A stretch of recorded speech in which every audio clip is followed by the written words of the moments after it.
Alrighty, so this is Arcadegeddon, and if you're probably like, what the hell is this game? I wouldn't blame you. Basically, you spawn in this little arcade right here. Your uncle right here walks you through the game. I think it's your uncle, I don't know. This dude with the blue hair. Basically, this is like his arcade. You go in here, you press play, you click start run, you jump in, and you start defeating enemies. That's Arcadegeddon. You have to work towards building up your score. That way you can fight the game's mini bosses or the game's like main bosses. I don't know if you'd call them full bosses because they're kind of easy, but regardless, that is Arcadegeddon. And it has finally gone free to play. So if you guys didn't know, this game released back in 2023, and after almost 2 years, the developers have finally made the game free for everyone to play fully. You can play the game fully, you don't have to pay anything for it. And back in the day, this game used to cost $30. And to be honest, would I pay $30 for this game? Probably not. I mean, I never paid $30 for this game. I did play this game back when it released because it did release on PlayStation Plus if you had the PlayStation Plus subscription, which is required to play multiplayer games. But pretty much, if you have the PlayStation Plus subscription, you can have the cheapest one. PlayStation gives you like 2 to 3 free games a month. Recently, it's been like 3 games. But this game actually released as a free game for PlayStation Plus users. So I would say at the very least half, I'm not exactly sure how many people have a PlayStation and have PlayStation Plus, but I would say at the very least half of the people who had a PlayStation probably have this game if they had PlayStation Plus at the time that the game was free for, right? That was probably the largest player base this game ever saw.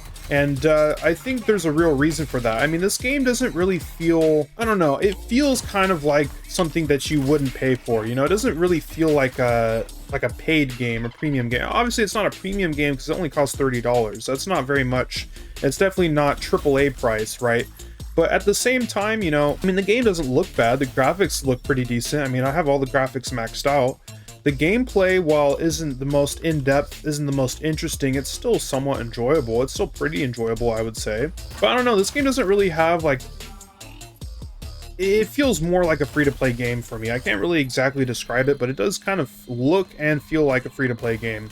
And I'm surprised the developers didn't launch this game free-to-play. I feel like they should have played more into the live service aspect, because I feel like if they would have leaned into that realm just a little bit more in order to make the game free to play instead of having to rely on people paying money for the game, I feel like the game might have saw more success. I don't know, obviously, you know, say what you will about live service games, but if they would have introduced some of the live service aspects into the game, like such as, you know, ever expanding content to the game, if they would have actually added a lot more content to this game, maybe expanded upon it every few months, like for like a season for the game, they would have had like a paid battle pass or something. I feel like they could have monetized the game and kept it alive through its content. And I feel like for roguelites, content is probably the most important aspect of the game.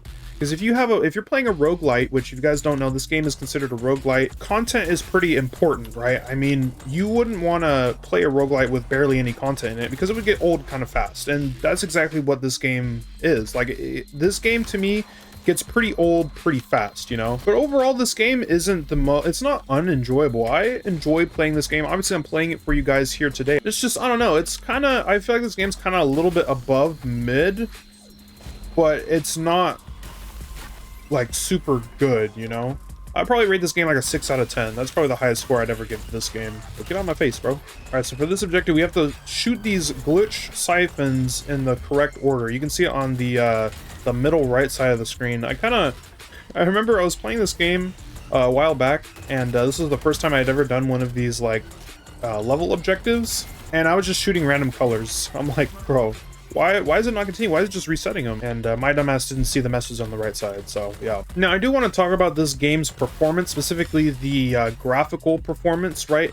Now, I did play this game when it launched on PlayStation, so I played it on PS4 first, and the game, like, it didn't feel very good. The graphics weren't the greatest, obviously, since it was on PS4, and the frame rate was terrible.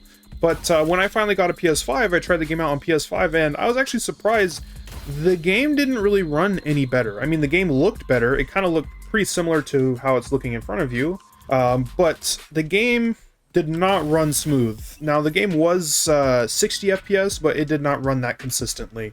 And even on PC, I can't really get consistent frame rates. But for the most part on PC, I can run it easily 120 FPS and above. I'm playing on the max graphics, but I do have ray tracing off because it like kills the performance of this game. If you guys want to know my PC specs, they'll be in the description below. But basically, I'm using max everything with some DLSS upscaling on ultra quality, and the game looks pretty good. You can barely even notice the DLSS, and to me, like, if the upscaling looks good enough for me to not really care about it while I'm playing, I will easily use like an upscaling method just to get some more FPS, you know? And since I'm on a PC, I'm able to do these things. I'm able to make the game look better. I'm able to have the game run at a higher FPS. On console, I didn't have access to any of that. I'm not even sure if there was graphics settings for this game on PlayStation 5. I think there's probably like an FPS and a quality mode, but to be honest, the game can barely run at 60 FPS either way. So I feel like they should have optimized this game more for console, especially since they were charging money for this game. They charged $30 for this game, and they couldn't be bothered to optimize it to run at 60 FPS consistently. So, I don't know, just this game kind of flopped. It was kind of a flop. I mean, this game didn't really see any success. It wasn't really talked about, and I feel like the most amount of people that probably played it were PlayStation players because they got it for free, right? That's why I said in the video title, this game should have been free to play from the start. If this game would have launched free to play, I feel like it could have seen a lot more success, but it didn't. And now, after almost 2 years, it finally went free to play, and that kind of tells me one thing. That probably tells me that this game probably won't be surviving very much longer, right? It'll probably be delisted pretty soon. The servers will probably go down for it pretty soon. This game isn't an online only actual live service game. There is an offline mode, but there is multiplayer. You can play this game co-op with your friends if you wanted to. There's also various multiplayer like party PvP modes. There is a multiplayer aspect to the game that would be lost if this game shuts down. But I don't know, let me know what you guys think about this game. Go ahead and try it out. I mean, it is free now, so you're not going to lose out on anything if you actually decide to try to play this game. So like I said, let me know what you guys think of this game down in the comments below. And yeah, other than that though, that's pretty much all I wanted to talk about for this game. Kind of a hidden gem. Not really a gem, it's more like a hidden piece of pyrite, right? Or like a piece of fool's gold. Like, it looks cool, but it's fool's gold. It ain't worth anything. So, I don't know. Is that the best analogy to use? I have no clue. Other than that, though, if you guys enjoyed today's video, be sure to smash that like button. Be sure to hit that subscribe button if you want to see more content like this. I do have a channel membership, and I want to shout out my channel member, the good guy Chris. Thank you for being a member of the channel. Thank you for supporting the channel. If you guys want access to exclusive perks, click the link in the description below, and you can support the channel monetarily, and I would appreciate it very much. But obviously, just by you watching this video, it has supported the channel more than enough, and I just want to say thank you for watching. Other than that, see you guys in the next video.